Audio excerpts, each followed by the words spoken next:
So, friends, it's obvious that our visit to you was no waste of time. We had just been given rough treatment in Philippi, as you know, but that didn't slow us down. We were sure of ourselves in God, and went right ahead and said our piece, presenting God's message to you, defiant of the opposition. No hidden agendas. God tested us thoroughly to make sure we were qualified to be trusted with this message. Be assured that when we speak to you we're not after crowd approval, only God approval. Since we've been put through that battery of tests, you're guaranteed that both we and the message are free of error, mixed motives, or hidden agendas. We never used words to butter you up. No one knows that better than you.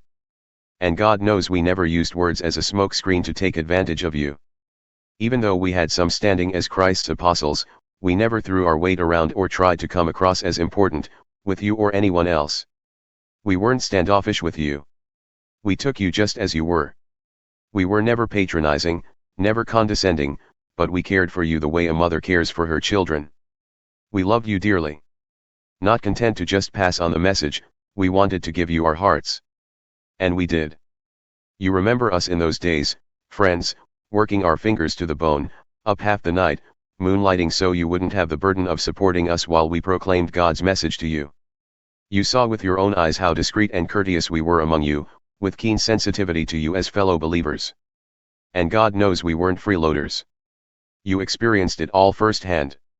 With each of you we were like a father with his child, holding your hand, whispering encouragement, showing you step by step how to live well before God, who called us into his own kingdom, into this delightful life. And now we look back on all this and thank God, a geyser of thanks.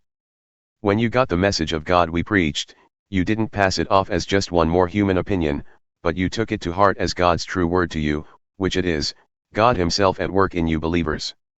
Friends, do you realize that you followed in the exact footsteps of the churches of God in Judea, those who were the first to follow in the footsteps of Jesus Christ? You got the same bad treatment from your countrymen as they did from theirs, the Jews who killed the Master Jesus, to say nothing of the prophets, and followed it up by running us out of town. They make themselves offensive to God and everyone else by trying to keep us from telling people who've never heard of our God how to be saved. They've made a career of opposing God, and have gotten mighty good at it. But God is fed up, ready to put an end to it. Do you have any idea how very homesick we became for you, dear friends? Even though it hadn't been that long and it was only our bodies that were separated from you, not our hearts, we tried our very best to get back to see you. You can't imagine how much we missed you. I, Paul, tried over and over to get back, but Satan thwarted us each time. Who do you think we're going to be proud of when our Master Jesus appears if it's not you? You're our pride and joy.